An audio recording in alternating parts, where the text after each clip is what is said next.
మంచిది ప్రియా దేవుని బిడ్డలారా.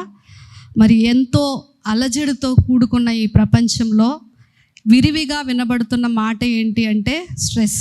ఏంటండి? స్ట్రెస్ కదా. ఎక్కడ చూసినా ఒత్తిడి, స్ట్రెస్ అనేది మనము చాలా విరివిగా వింటా ఉన్నాం. సో ఇలాంటి ప్రపంచంలో అది లేకుండా బ్రతకడము అనేది కష్టమే. నిజంగా లోకంలో బ్రతకడమే చాలా భయంకరమైన కష్టంతో కూడుకొని ఉంది. అలాంటిది విశ్వాస జీవితంలో ముందుకు వెళ్ళాలి అంటే మాత్రం ఖచ్చితంగా ప్రతి మనిషి కూడా ఏదో ఒక సమయంలో ఈ ఒత్తిడికి లోనవ్వాల్సిందే. సో అతి పరిశుద్ధులు, మహాభక్తిపరులు, వాళ్ళకి ఒత్తిళ్ళు ఉండవు, వాళ్ళకి సమస్యలు ఉండవు అని అనుకోవడానికి లేదండి. దేవుని వాక్యంలో ఏలియా ఏమంటాడంటే, యెజబెలు వార్నింగ్ ఇస్తుంది. ఏంటంటే, రేపటి ఈ టైం కల్లా నేను నిన్ను చంపేస్తాను. చూడండి, 450 మంది బయలు ప్రవక్తల దగ్గర దేవుని అగ్నిని ఆకాశం నుంచి కురిపించి దేవుని శక్తిని అక్కడ బయలుపరిచిన ప్రవక్త ఏమంటున్నాడు అంటే, ఇక నన్ను చంపేయి అంటున్నాడు.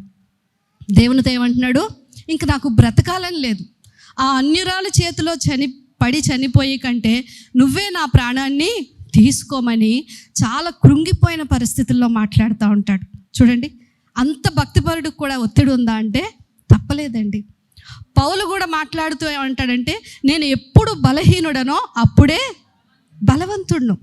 మనం బలవంతుడు అని మాట పట్టుకుంటాం, కానీ పౌలుకి కూడా బలహీన పడే సమయాలు వచ్చాయి. ఎంత బలహీన పడకపోతే ఆ మాటలు రాస్తాడు చూడండి. కనుక ప్రియ దేవుని బిడ్డలారా, దావీదు కీర్తనలు చదివితే ఇంకా మనం చెప్పనవసరం లేదు అండి. నా కళ్ళు నీరు కార్చి అవి చివికిపోయాయి. ఎలాంటి భయంకరమైన వేదన గుండా దావీదు వెళ్ళాడు, ఒత్తిడికి లోనయ్యాడు.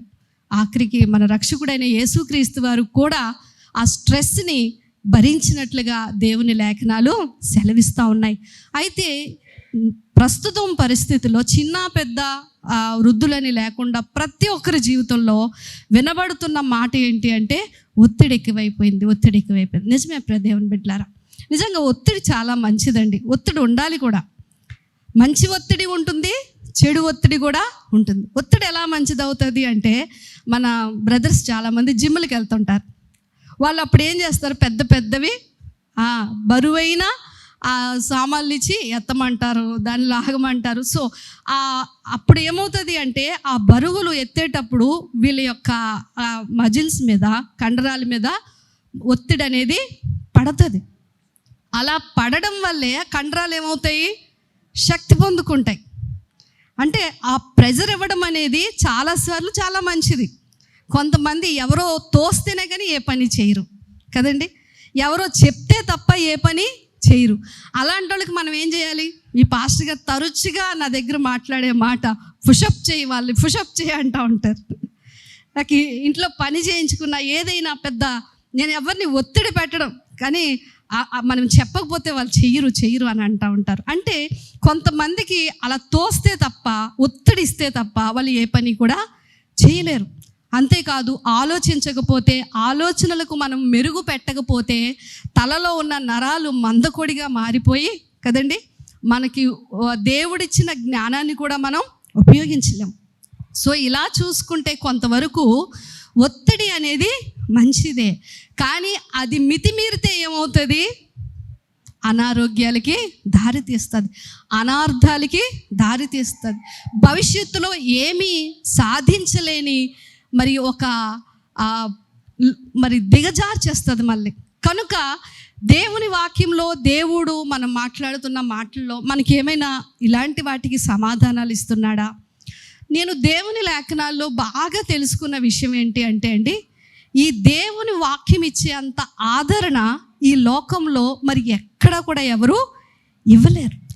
ఎన్ని మాటలు చూడండి, దేవుడు ప్రతిదినము కూడా మనల్ని ఆదరిస్తున్నట్లుగానే కనిపిస్తూ ఉంటాడు. మీ చింత యావత్తు అంటే దాని అర్థం ఏంటి? మీకు చింత ఉంటుందనేనా కాదనా?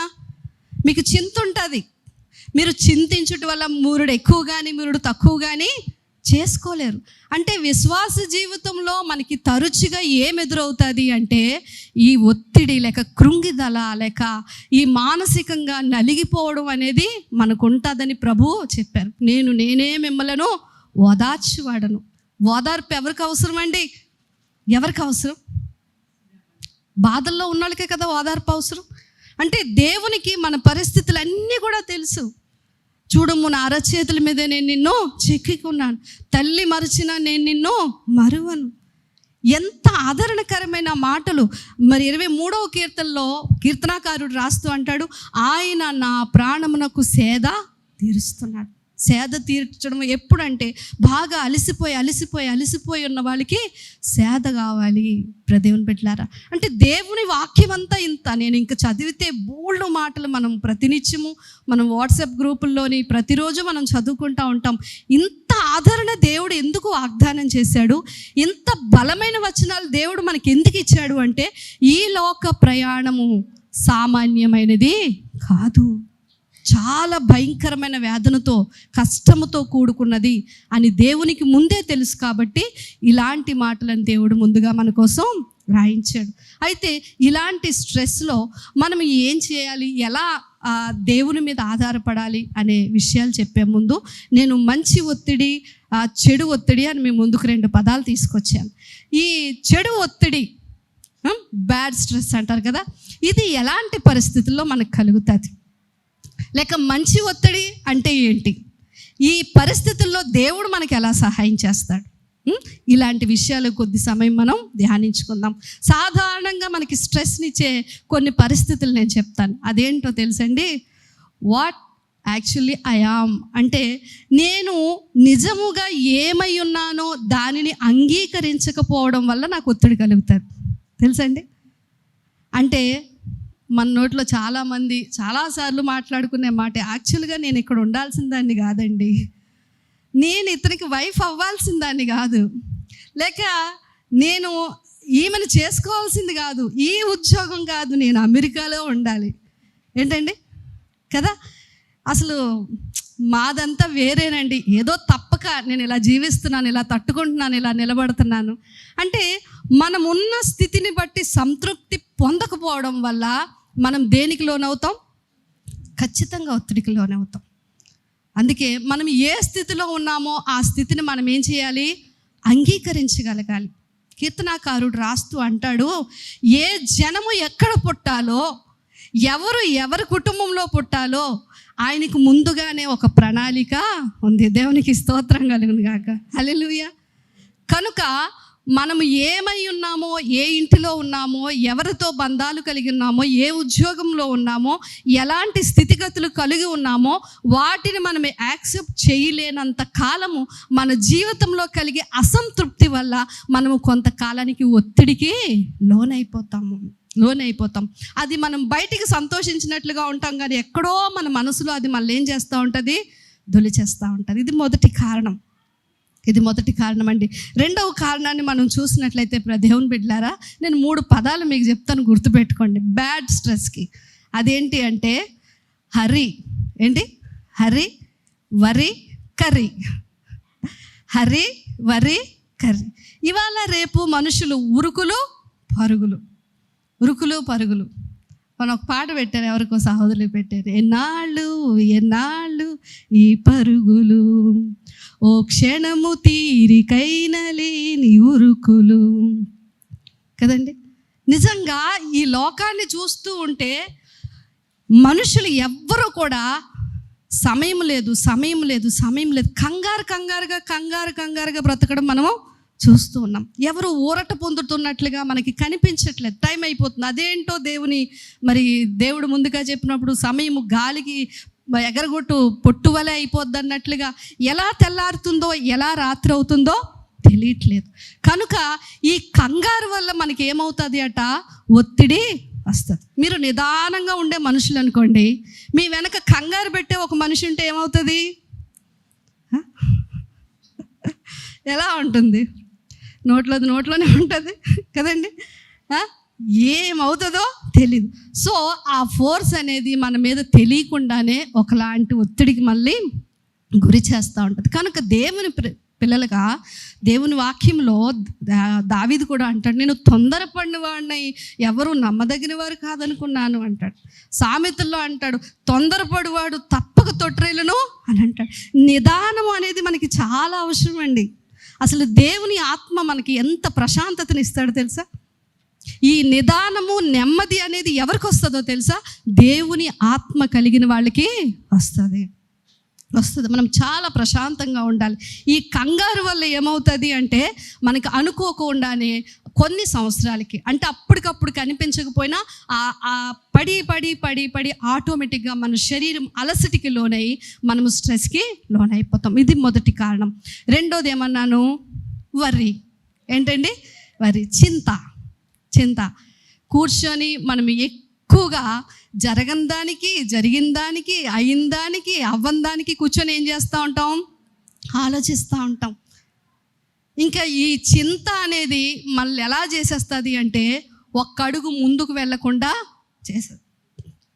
చింతపడే వాళ్ళ ముఖాలు చూస్తే మనకి ఎలా ఉంటాయండి? తెలిసిపోతాయి. సంతోషంగా ఉన్న ముఖం ఎలా ఉందో తెలిసిపోద్ది, స్ట్రెస్లో ఉంటున్న ముఖం ఎలా ఉంటుందో మనకి తెలిసిపోద్ది. కనుక ఈ చింత వల్ల మనం ఏమైనా సాధించగలమా అంటే దేవుని వాక్యం ఏమంటుందంటే, మూరుడు ఎక్కువ కానీ మూరుడు తక్కువ కానీ నువ్వు ఒక తల వెంట్రుకంట తెలుపు కానీ, లేదండి మా తెల్ల వెంట్రుకలన్నీ మేము నల్లగా చేసేస్తున్నాం అంటారా? నెల రోజులు పోయాక చూస్తే తెలుస్తుంది. సడన్గా ఆ ప్యాకెట్లు దొరకలేదనుకోండి, ఆ బ్రాండ్స్ అన్ని బ్యాన్ చేశారనుకోండి, అందరు తెల్ల వెంట్రుకలు. సో అలా కాదు, న్యాచురల్గా దేవుడిచ్చినది ఏది కూడా మనము మార్చలేము, దేన్ని కూడా మార్చే శక్తి మనకి లేదు. కనుక వర్రీ అవ్వడం వల్ల మనకి స్ట్రెస్ తప్ప మనకి మిగిలేది ఏమీ ఉండదు. మూడవది మనం చూసినట్లయితే కర్రీ. ఏమండి, కర్రీ కూడా స్ట్రెస్కి గురిచేస్తుందా? ఆలోచన చేయండి. కొందరేమో అస్సలు తినరు, కొందరేమో అసలు ఆపరు కదా. ఈ ఎక్కువగా తినడం వల్ల ఏమవుతుంది అంటే అనారోగ్య సమస్యలు, ఏది పడితే అది తినడం వల్ల ఏమవుతుంది అంటే అనారోగ్య సమస్యలు అనేవి వస్తాయి. వచ్చిన తర్వాత డాక్టర్ దగ్గరికి వెళ్తాం, నీకు ఈ మధ్య కొలెస్ట్రాల్ ఎక్కువైంది అంటాడు అనమాట. ఇంటికి వచ్చిన తర్వాత మనం ఇంకా కూర్చొని కొలెస్ట్రాల్ ఎక్కువైతే బ్లాక్స్ వస్తాయంట, స్టంట్లు వేస్తారంట, ఇంకా ఆస్తి ఎక్కువైతే మరి బైపాస్ సర్జరీ చేస్తారంట. ఇంకా ఏమీ లే, డాక్టర్ ఏమన్నాడంటే ఏదో చిన్న ప్రాబ్లం స్టార్ట్ అయింది, నువ్వు చికెన్ ప్లేస్లో ఏ ఆనపకాయనో బీరకాయనో పెడితే ప్రాబ్లం సాల్వ్ అయిపోద్ది. మనం ఇలా ఆలోచించాం. చెప్పే చిన్న చిన్న సమస్యలకి రీజన్స్ ఏంటి, లేక ఏం జాగ్రత్తలు తీసుకోవాలని ఆలోచించకుండా, ఇంకా ఏమీ కాకుండా అమ్మో నేను పోతే నా పిల్లల పరిస్థితి ఏంటి, ఇంకా సొంత ఇల్లు అయినా కట్టలేదు, డాక్టర్ ఇంకా ఏమీ చెప్పలేదు, చాలా చిన్న ప్రాబ్లం అని చెప్పాడండి. నాకు చెప్పారండి. మేము మళ్ళీ రీసెంట్గా డాక్టర్ దగ్గరికి వెళ్ళాం. ఈ మధ్య మళ్ళీ నేను ఒక 2-3 months బాగా స్ట్రెస్కి లోనయ్యి మళ్ళీ నాకు ప్రాబ్లం ఎక్కువైంది. డాక్టర్ దగ్గరికి వెళ్తే, అమ్మ నీకేమీ లేదురా, నీకు స్ట్రెస్ ఎక్కువైపోతుంది అంటున్నారు. ఏమవుతుంది బ్రదర్? IBS-D అనే ఈ వ్యాధులు ఉన్నాయనే సంగతి నాకు ఎంతవరకు తెలియదండి. అసలు నేను సైన్స్ చదువుకున్నా ఎప్పుడు నేను వెళ్ళే, మొత్తం అన్ని రిపోర్ట్లు చూసి నీకు IBS-D ఏం తిన్నా నీకు పడదు, నీ పేగులు ఒత్తిడికి లోనై అవి ఒకలాగా ఉబ్బిపోయాయి, ఇలాంటి విషయాన్ని చెప్పారు. ఇలా కూడా ఉంటుందా? ఏదేమైనా దేవునికి స్తోత్రం కదండి. దేవుడిచ్చే మందులు, దేవుడిచ్చే ఔషధం మనకు ఉంది కాబట్టి సమస్య కంటే కృప గొప్పదిలే అనుకొని లాక్కెళ్ళిపోతూ ఉన్నాం. కనుక ఎక్కువ ఆలోచించటం వల్ల, ఎక్కువగా మనకి నచ్చని విషయాలు మన ముందు జరగటం వల్ల, ఇంకా జరగనివేవి జరుగుతున్నాయని ఆలోచించటం వల్ల కాలక్రమంలో మనం ఏమవుతాము అంటే క్షీణించిపోతూ ఉంటాము. కనుక మనం ఏం చేయాలి? ఈ 2 కారణాలు చెప్పాను.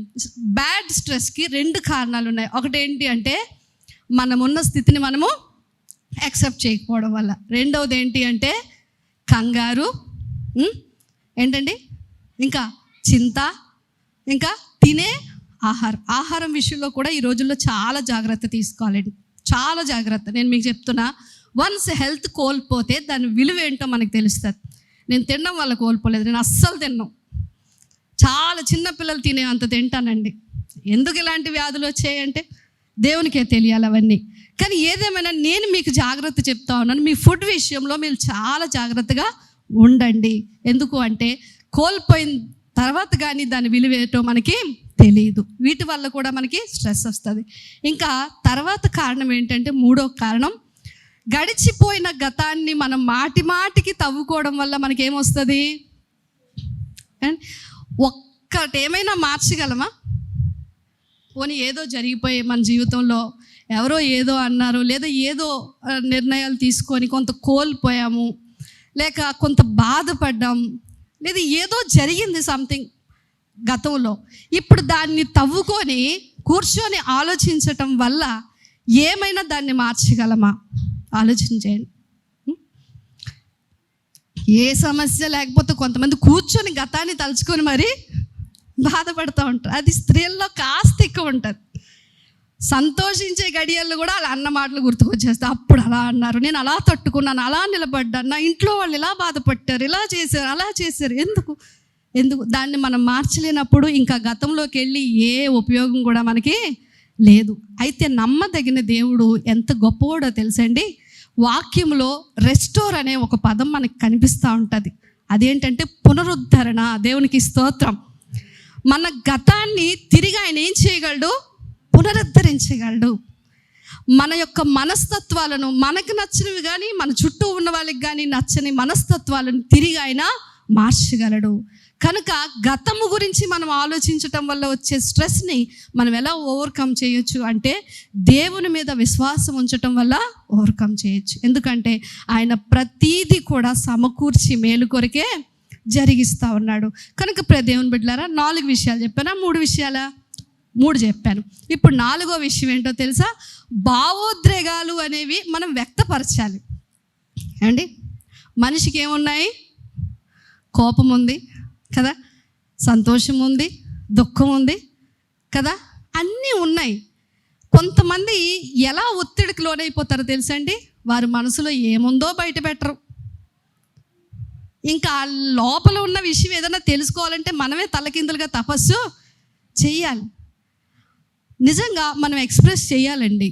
అందరి దగ్గర కాకపోయినా ఎవరో మీకు నమ్మకస్తులైన వాళ్ళ దగ్గర, మీ గురించి భారంతో ప్రార్థన చేస్తారనుకున్న వాళ్ళ దగ్గర మీ పరిస్థితుల గురించి మీరు ఏం చేయాలంటే షేర్ చేసుకోవాలి. ఏం చేయాలి? అన్నీ మనసులో పెట్టేసుకుంటే తెలుసండి, అది మనలో ఒకలాంటి ఒత్తిడికి గురి చేసేస్తుంది. కొంతమంది కోప్పడొద్దని వాక్యం చెప్పింది కదా, కోపం వచ్చినా వాక్య వచనం కోసం బిగబెట్టుకొని కూర్చుంటాం కదా. దేవుడు ఏమన్నాడు? కోప్పడొద్దన్నాడు. కానీ కోపపడుడి కానీ అంటే కోపం ఏం చేస్తాం? ఉన్నది ఎక్స్ప్రెస్ చేయాలి. యేసుప్రభు వారు కోపడ్డారా లేరా? అని అంటాడు, ఆ నక్కతో చెప్పండి, ఆడు అకారణంగా నా మీద తప్పుగా మాట్లాడుతున్నాడు. కోపం వచ్చింది ఆయనకి. ఆలయాన్ని పాడు చేసి వ్యాపార పిల్లిగా మార్చినప్పుడు ఆయనకి రౌద్రుడై ఆయన ఏం చేశాడు? కోపపడ్డాడు. ఆయన మాట వినని పరిసయ్యులు ఆయన ముందుకు వచ్చి పెద్ద నీతి కబుర్లు ఆడుతూ ఉంటే ఆయన కోపం వ్యక్తపరిచారు. అదే యేసు ప్రభువారు ఆ ప్రజల మీద కనికరాన్ని కూడా చూపించారు. దేవునికి స్తోత్రం. అంటే పౌలుకి బర్నబాబుకి గొడవ వచ్చేస్తుంది. ఎవరి విషయంలో అంటే మార్కు విషయంలో. పౌలు ఏమంటాడంటే, ఈ మార్కు సరిగ్గా ఉండడు, వదిలిపెట్టి వెళ్ళిపోదాం, మన సువార్తకు ఆటంకం వద్దు అంటాడు. బర్నబా ఏమో అతన్ని ఎలాగైనా తోడుపెట్టుకొని తీసుకొని వెళ్దామని. ఈ విషయంలో వాళ్ళకు గొడవ వచ్చింది. ఒకసారి పౌలు గారికి పేతురు గారికి కూడా వాగ్వాదాలు వచ్చాయి. నువ్వు ఎలా తింటావని ఈయన, తింటే ఇలాగని ఈయన. మొత్తానికి ఈ వాక్యాన్ని బట్టి వాళ్ళ మధ్య కూడా ఒకలాంటి డిబేట్లు జరిగాయి. వాళ్ళు కోపపడ్డారు. కానీ దేవుని వాక్యం ఇచ్చేది ఏంటి అంటే, నీ కోపము దినము గడిచే లోపు అదేమవ్వాలి? పోవాలి. కోపపడకపోతే చాలా పరిస్థితులు సాల్వ్ అవ్వు. కనుక కోపపడుడి కానీ పాపము చేయకండి. భావోద్రేగాలు ఏవైనా సరే వాటిని వ్యక్తపరచటం ద్వారా, కొంతమంది చాలా ఫ్రీగా ఉంటారు తెలుసండి. ఎందుకంటే వాళ్ళు మనసులో ఏం ఉంచుకోరు. కొంతమంది అతి తెలివైన వాళ్ళు తెలుసా, వాళ్ళకి ఏ స్ట్రెస్ ఉన్నా ఇతరుల మీద పడేస్తారు, వాళ్ళు ఫ్రీ అయిపోతారు. నాలో అంటే వాళ్ళు అన్నీ మనసులో పెట్టుకొని కదా, బయటకు అనలేక లోపల ఉండలేక నలిగిపోతూ ఉంటాం. సో ఇది ఏమాత్రం మంచిది కాదు. కొంతమందితో మన యొక్క పరిస్థితుల గురించి మనం షేర్ చేసుకోవడం అనేది చాలా మంచి విషయం. అలాగని మన స్వార్థానికి మనుషులు వాడుకోవడం కూడా మంచిది కాదు. ఎందుకంటే ప్రభువే అన్నిటినీ వ్యక్తపరిచాడు. ఆయన ఉన్న శరీరధారిగా ఉన్న దినాల్లో ఆయన ప్రేమని వ్యక్తపరిచాడు, ఆయనకి కోపం వచ్చినప్పుడు కోపాన్ని కూడా వ్యక్తపరిచాడు. సో అన్నీ మనసులో పెట్టుకోవడం వల్ల ఖచ్చితంగా మళ్ళీ ఏం పెరుగుతుంది? స్ట్రెస్. 4 విషయాలు చెప్పుకున్నాం. 1, మనకున్న స్థితిని ఉన్నట్లుగా మనం యాక్సెప్ట్ చేయాలి. ఏ తల్లిదండ్రులకు పుట్టావో, ఏ భార్యకు భర్తవో, ఏ భర్తకు భార్యవో, ఎక్కడ ఉన్నావో, ఏ ఉద్యోగంలో ఉన్నావో, అన్నీ దేవుడిచ్చిన స్థితి ఇది. నేను ఇక్కడ ఉండాలని దేవుడు ముందే నిర్ణయించాడు అనుకున్నప్పుడు మనలో ఒత్తిడి అనేది ఉండదు. 2వది, అతి ఆలోచన, అతిగా తినడం, అతిగా కంగారు పడడం వల్ల ఏమవుతుంది? ఒత్తిడి పెరుగుతుంది. గతమును గురించిన ఆలోచనలు ఎక్కువగా మన మనసులోకి తెచ్చుకోవడం వల్ల కూడా మనకి ఒత్తిడి కలుగుతుంది. 4వ విషయాన్ని ఏం చెప్పానండి? భావోద్రేకాలు ఏం చేయాలి? వ్యక్తపరచాలి. ఇవన్నీ బ్యాడ్ స్ట్రెస్కి కారణాలు. ఇవి మనలను జీవితంలో సాధించాల్సిన వాటిని సాధించకుండా అడ్డుబండల్లాగా, 1 ఆరోగ్యం పోతుంది కదండి, 2వది సంతోషం, అంటే స్ట్రెస్ వల్ల, బ్యాడ్ స్ట్రెస్ వల్ల ఏం జరుగుతాయి? హెల్త్ కోల్పోతాం. 2వది సంతోషం కోల్పోతాం. 3వది మనం ఛేదించాల్సిన గమ్యానికి మనము వెళ్ళలేం. మన గురి ఏదైతే ఉందో, మన గమ్యం ఏదైతే ఉందో దాని మీద దీని ఎఫెక్ట్ బాగా పడుతుంది. దానివల్ల జీవితంలో మనం చాలా నష్టపోయే అవకాశాలు ఉన్నాయి. కనుక ఇప్పుడు మరి ఈ స్ట్రెస్ను ఓవర్కమ్ చేస్తూ, మరి మీరు అన్న మంచి స్ట్రెస్ ఏంటో కూడా చెప్పేస్తే మన సమయం అయిపోయింది కాబట్టి మనం వెళ్ళిపోదామని మీరు అనుకుంటున్నారు. సో వదిలేస్తాను నేను. ఇప్పుడు మనం ఏం చేయాలి అంటే, గమనించండి ప్రియ దేవుని బిడ్డలారా, దేవుడు యొక్క ఆలోచన విధానాన్ని మనము ఆలోచించడం అంటే దేవుని కళ్ళతో పరిస్థితులను కానీ లేక వ్యక్తులను కానీ జరుగుతున్న దేనినైనా కానీ చూడడం నేర్చుకోవాలి. మన జీవితాన్ని మనం ఎలా చూడాలి? మన కళ్ళతో మనము చూడకూడదు, దేవుని కళ్ళతో మనము జీవితాన్ని చూడడము నేర్చుకోవాలి. ఇప్పుడు ఫర్ ఎగ్జాంపుల్ ఏదైనా గేమ్ జరుగుతుంది అనుకోండి, క్రికెట్ లేక వాలీబాల్ లేక ఫుట్బాల్, ఏవో చాలా ఇష్టమైన వాళ్ళు ఏం చేస్తారు అంటే ఈ గేమ్స్ చూడడానికి కొన్ని వేల మంది కూర్చుంటారు. ఈ కూర్చున్నప్పుడు ఆ ఆట సగంలోనికి వచ్చినప్పుడు మీరు గమనించారా? ఎవరు గెలుస్తారో ఎవరు ఓడిపోతారో తెలియక ఎలా ఉంటుంది? చాలా ఉత్కంఠ. ఒక్కొక్కళ్ళ ముఖాల్లో మీకు సీరియల్స్ అయితే బాగా తెలుస్తాయి. నెక్స్ట్ ఎపిసోడ్ ఏమవుతుంది, నెక్స్ట్ ఏమవుతుంది అండి. సినిమాలు చూసేవాళ్ళు కూడా నెక్స్ట్ ఏంటి, ఆడేం చేస్తాడు, ఆమె ఏం చేస్తుంది, ఏం జరుగుతుంది. సో ఇలా గేమ్స్లో కూడా మనం చూస్తే పూర్తిగా అవ్వని గేమ్ని సగంలో మనం చూసామనుకోండి, ఇష్టపూర్వకంగా చూసేవాళ్ళు, మనలాంటి వాళ్ళు కాదు. కొంతమంది ఆటలు చాలా ఇష్టంగా చూస్తారు కనుక ఏ దేశం గెలుస్తుంది, ఏ దేశం ఓడిపోతుంది, చాలా ఉత్కంఠభరితంగా ఉంటుంది, చాలా సస్పెన్స్, చాలా టెన్షన్ అక్కడ మనకి కనిపిస్తూ ఉంటుంది. ఇదిలా ఉంచండి. ఒకవేళ మనము ఆల్రెడీ అయిపోయిన గేమ్ని పెట్టుకొని చూస్తున్నాం అనుకోండి, ఎప్పుడో జరిగిపోయింది మ్యాచ్ కదా, దాన్ని పెట్టుకొని టైంపాస్ కొంతమంది చూస్తూ ఉంటారు కదా, అప్పుడు అంత టెన్షన్ ఉంటుందా? గేమ్ మధ్యలోకి వచ్చినా, స్టార్టింగ్లోకి వచ్చినా, ఎండింగ్లోకి వచ్చినా మనకి ఏ టెన్షన్ కూడా ఉండదు. చాలా ఫ్రీగా చూస్తాం. ఎందుకంటే అందులో ఎవరు గెలిచారో ఎవరు ఓడిపోయారో మనకు ముందే తెలుసు.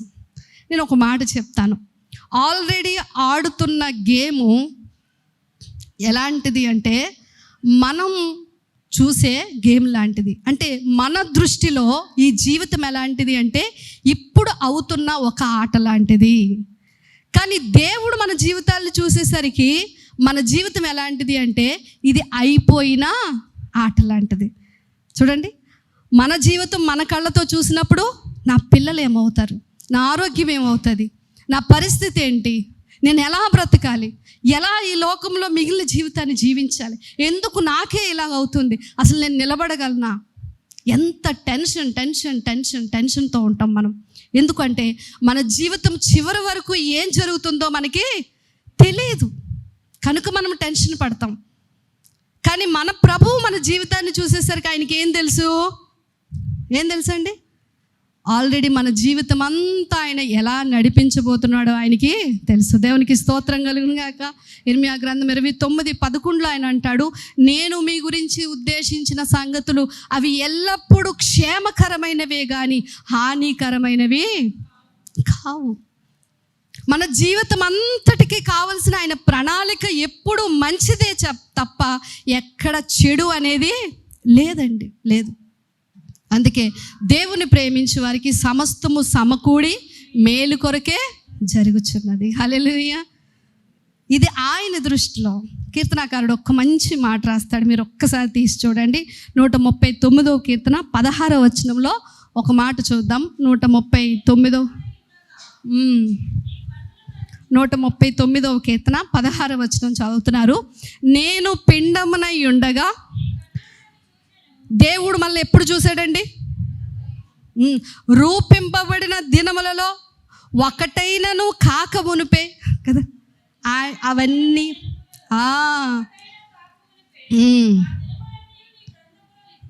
దేవునికి స్తోత్రం కలుగును గాక. ఏమండి, దేవుడు మనకి ఇన్ని దినాలని ఇచ్చాడు. ఆ దినాలన్నీ ఇంకా కాక మునిపే దేవునికి మన దినములన్నీ కూడా ఆయనకి తెలుసు. వచ్చే వారంలో నువ్వు ఎలా ఉంటావో తెలుసు, వచ్చే సంవత్సరంలో నువ్వు ఎలా ఉంటావో తెలుసు, నువ్వు ఎలా మరణిస్తావో తెలుసు, నువ్వు ఎలా జీవించి లోకంలో ఆయన యొద్దకు వెళ్తావో, నీవు ఆయన దగ్గర ఏం పొందుకుంటావో అన్నీ ఆయనకు ఒక ప్రణాళిక ఉంది. ఎఫెసీ పత్రిక 2వ అధ్యాయంలో ఆయన మనలను తన సింహాసనం మీద కూర్చుండబెట్టెను. దేవునికి స్తోత్రం. ఎందుకు రక్షించుకున్నాడండి మనలను? ఎందుకు? విడిచిపెట్టేయడానికా? ఎందుకు? నా రక్తం ఇచ్చి నేను మిమ్మల్ని కొనుక్కున్నాను అన్నాడు. ఎందుకు? పరలోక సింహాసనాన్ని వదిలిపెట్టి మనుష్య రూపిణిగా ఈ లోకానికి వచ్చాడు ఆయన. మళ్ళీ ఇక్కడి నుంచి తీసుకుని వెళ్ళడానికి కదా. ఈ లోకంలో మనం ఆయన రూపులో మార్చబడేంత వరకు కొన్ని రకాల ఒత్తిళ్ళు, పరీక్షలు మనకు ఎదురైనప్పటికీ కూడా ఒక మంచి సంకల్పంతో ఈ లోకంలో నుంచి మళ్ళీ తీసుకుని వెళ్ళాలనే కదా ఆయన మళ్ళీ రక్షించుకున్నాడు. ఆలోచన చేయండి. బై ద వే, నేను ఒక్క మాట చెప్తాను మీకు. ఒక మాట ఏంటి అంటే, మన ఆదరణ కొరకు దేవుడు ఎంత గొప్పోడు అంటే, ఈ సస్పెన్స్ గేమ్ని సస్పెన్స్ లాగే వదిలేకుండా అక్కడక్కడ ఆణిముత్యాలు లాంటి వచనాలను మనకి ఇస్తూ ఉంటాడు దేవుడు. వాక్యంలో చూస్తూ ఉంటే క్లూస్ కనిపిస్తూ ఉంటాయి. ఏమవుతుంది? నేను ఎలా వెళ్తాను ముందుకి? నా జీవితం ఇంతేనా? అయిపోయిందా? ఇంక నేను సాగనా అనుకున్నప్పుడు దేవుడు ఇచ్చే కొన్ని మాటలు, ఆ క్లూస్ గట్టిగా మనం పట్టుకున్నాం అనుకోండి, దేవుడు ఎలాగా అయిపోయిన గేమ్ని చూసినట్లు ఈ జీవితాన్ని చూస్తున్నాడో మనం కూడా అయిపోయిన గేమ్ లాగే ఈ జీవితాన్ని చూస్తాం. హల్లెలూయా. చూడండి ఒకసారి 1 యోహాను పత్రిక 5వ అధ్యాయము 4వ వచనం చూసినట్లయితే, 1 యోహాను పత్రిక 5వ అధ్యాయము 4వ వచనం. దేవుని మూలముగా మనమందరం ఎవరండి? నమ్ముతున్నారా? సువార్తను విని ఆ సువార్తను అంగీకరించి ఎవరైతే యేసయ్య రక్తం చేత కడగబడి ఆయన మందిరంలోనికి వస్తున్నారో వాళ్ళందరూ అంట రక్త మాంసాల వల్ల పుట్టిన వారు కాదంట. పేతురు 1:23 రాస్తాడు, వారు శరీరేచ్ఛల వల్ల పుట్టిన వారు కాదు, కానీ నిర్దోషమును నిష్కలంకమైన గొర్రె పిల్ల యొక్క రక్తము చేత కడగబడిన వారై ఆ సత్యవాక్యం వల్ల వారు తిరిగి జన్మించిరి. దేవునికి స్తోత్రం. మనము రెండవసారి క్రీస్తులో జన్మించిన వారు, దేవుని మూలముగా పుట్టిన వారందరూ చూడండి ఇప్పుడు దేన్ని జయిస్తారు? లోకమును జయించుదురు. లోకమును జయించిన విజయము. ఇప్పుడు గుడ్ న్యూస్ ఏంటి అంటే, గుడ్ న్యూస్ ఏంటో తెలుసండి? అయిపోయిన మ్యాచే మన జీవితంలో. మన జీవితం ఆల్రెడీ జరిగిపోయిన మ్యాచే దేవుని దృష్టిలో. కానీ ఒక క్లూ ఏమిస్తున్నాడో తెలుసా? ఈ అయిపోయిన గేమ్లో నువ్వు ఓడిపోయిన వాడివి, ఓడిపోయిన దానివి కాదు, కానీ నువ్వు గెలిచిన వాడివి. హల్లెలూయా. విక్టరీ మనకి డిక్లేర్ చేశారు ఆయన. విజయము మనకి ఆపాదించారు. సిలువలో ఆయన పోరాడి, ఆయన మరణించి, ఆయన శరీరాన్ని నలగొట్టుకొని విజయం ఎవరికి ఇచ్చారో తెలుసా? మనకిచ్చారు. ఆల్రెడీ మనం విజయం పొందుకున్నాం. అయితే మనం చేయాల్సింది అంతా ఏంటంటే గేమ్ ఆడాలంతే. ఏం చేయాలండి?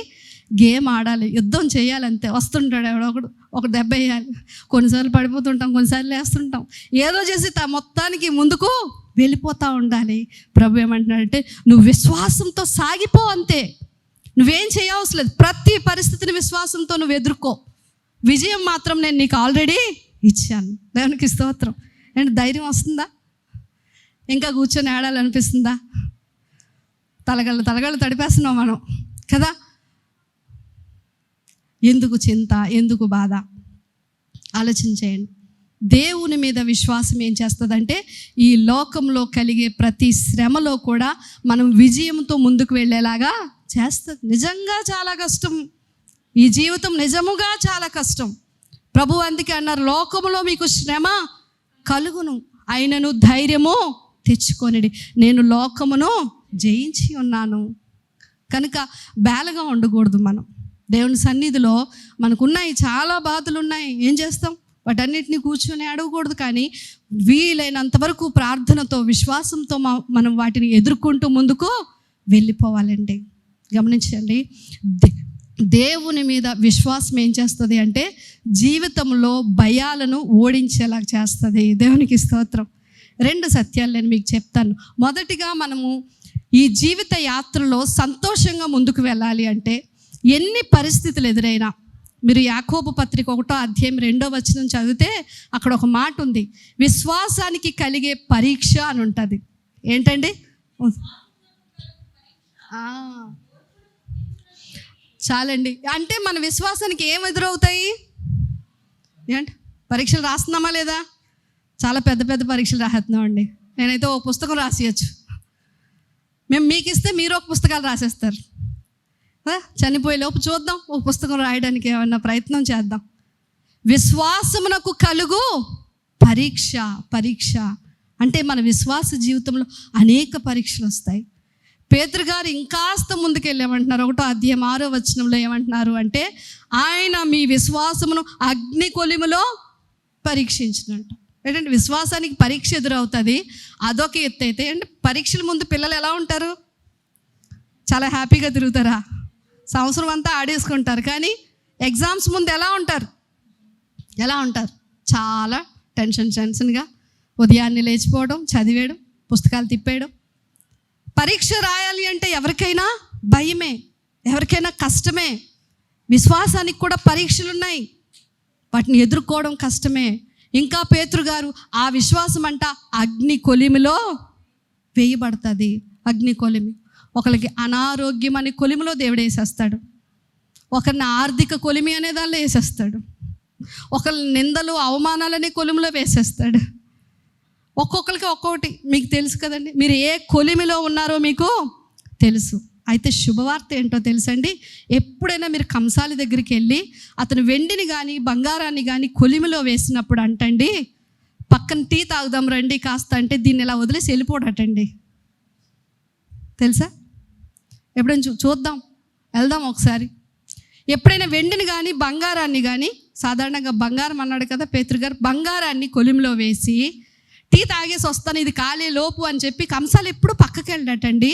దానిని రెప్ప ఆర్పకుండా అలా చూస్తూ దానిలో మలినాలు కరిగి ఇతని ముఖం అంట ఆ బంగారంలో కనిపించే అంత వరకు కూడా దాన్ని అలా కాలుస్తూ ఉంటాడంట. దేవునికి స్తోత్రం కలుగునుగా. ఎందుకు మనకి శ్రమలు వస్తున్నాయి? ఒకే ఒక రీజన్, అదేంటో తెలుసా? ఆయన రూపంలోనికి మనము మారాలి. ఆ రూపం నీలో వచ్చేసింది అనుకోండి, ఆ సహనము, ఆ ఓర్పు, ఆ క్షమాగుణం, ఆ ప్రేమ తత్వము మనలోగానే అలవాటు పడిపోయింది అనుకోండి, కొలిములో నుంచి తీసి ఒక ఆభరణంగా దేవుడు మళ్ళీ తయారు చేస్తాడు. దానికి స్తోత్రం. కనుక గమనించండి. మరి రోమీలకు రాసిన పత్రిక 5వ అధ్యాయం 3వ వచనంలో కూడా అంటది, శ్రమ ఓర్పును, ఓర్పు పరీక్షను, పరీక్ష నిరీక్షణను కలుగజేయనని ఎరిగి శ్రమల యందు మనము అతిశయపడదాం. ఏం ధనరాజు, ఇంకా ఆదరణ కలగట్లేదా? ఇంకా ఏంటి? ఇంకా ఎందుకు మనం డల్గా ఉండాలి? ధనరాజు కోసం అందరూ ప్రార్థన చేయండి. తమ్ముడి పరిస్థితి చాలా కష్టతరమైంది, ఒంటరి పోరాటం, విశ్వాస పోరాటం. తల్లిదండ్రులు దేవుని నమ్ముకోలేదు. వాడితో మాట్లాడుతున్నప్పుడు నాకు చాలా బాధ కలుగుతుంది. వాడి విశ్వాసాన్ని బలంగా ఉంచమని ప్రార్థన చేస్తూ ఉంటాను. గమనించండి, మన తండ్రి ఆయన ప్రతి కష్టంలో కూడా మనల్ని ఏం చేస్తున్నాడు? చూస్తున్నాడు. ఆయన మనతోనే ఉన్నాడు. ఆయన ఎక్కడున్నాడండి? మనతోనే ఉన్నాడు అనే విషయాన్ని బట్టి మనం ఏం చేయాలి? ఆదరణ పొందాలి. ఒక్క నిమిషమైనా ఆయన మనల్ని విడిచిపెడతాడా? తల్లి అయినా తండ్రి అయినా విడిచిపెట్టిన కానీ నేను నిన్ను విడువను ఎడబాయను. నువ్వెక్కడున్నా ఆయన నీతో ఉన్నాడు. ఇది కదా నువ్వు సంతోషించాల్సిన విషయం. నా కష్టమంతా ఎవరికి తెలిసినా తెలియకపోయినా, ఎవరు అర్థం చేసుకున్నా అర్థం చేసుకోకపోయినా, నా కష్టమంతా ఎవరికి తెలుసు అంటే నా తండ్రికి తెలుసు. ఎందుకంటే ఆయన నాతోనే ఉన్నాడు, చూస్తూ ఉన్నాడు. నిన్ను ఏ మాత్రం విడువను ఎడబాయను. మొదటిది స్ట్రెస్ని ఓవర్కమ్ చేయడానికి మొదటిది. రెండోది మన జీవితం అంతా కూడా ఆయనకి తెలుసు. ఎండింగ్ దాకా ఏం జరగబోతుందో ఆయనకి తెలుసు మాత్రమే కాదు, ఆ జీవితాన్ని ఆయన ఎలా డిజైన్ చేశారు అంటే చివరికి మేలుకే కానీ ఎక్కడా కూడా నిన్ను కీడులో పడేసే అంతం నీకు లేదు. ఈ రెండు చాలండి. బ్రతికినంత కాలం ఆయన ఉన్నాడు. ఈ బ్రతుకు ముగించిన తర్వాత నా తండ్రి తన దగ్గరికి నన్ను చేర్చుకుంటాడు. ఇవి చాలు. ఎంత మీరు ఒత్తిడిలో ఉన్నా చాలా కష్టమండి. అసలు స్ట్రెస్కి, ఈ యాంగ్జైటీ ఇవన్నీ వచ్చినప్పుడు చెప్పినంత ఈజీ కాదు. మనం ఆశ్రయించాల్సింది దేవుని సన్నిధినే, ఆయన మాటని నమ్మి బలముగా ఎత్తి ప్రార్థన చేసినప్పుడు మాత్రమే ఆదరణ. లేకపోతే ఒక్కసారిగా మన గుండె కదిలింపబడతా ఉంటుంది. మీరు ఎవరైనా స్ట్రెస్లోకి వెళ్తే, యాంగ్జైటీలోకి వెళ్తే ఆ ఫీలింగ్ భరించే కంటే నా ప్రాణం తీసుకో ప్రభువా అన్నంత బాధేస్తుంది. యాంగ్జైటీని తట్టుకోవడం అంత కష్టం కాదు. అయితే దేవుడు మనకి మెడిసిన్ ఇస్తూ ఉన్నాడు. ఒకటి ఏంటంటే నేను నిన్ను విడువను ఎడబాయను. రెండోది ఏంటి అంటే నీ జీవిత కాలమునకు గూర్చిన ఒక ప్రణాళిక నాకు ఉంది. నిన్ను నా దగ్గరికి తీసుకొని వెళ్తాను. అందాక ఎదురయ్యే సమస్యల్లో నువ్వు విశ్వాసంతో పోరాడు. దేవుని రూపంలోనికి మార్చబడ్డానికి నువ్వు ప్రయత్నం చేయి. ఈ రెండేనండి. ఒకటి పోరాటం, రెండు నా తండ్రి రూపంలోనికి నేను మార్చబడాలి. అంతే.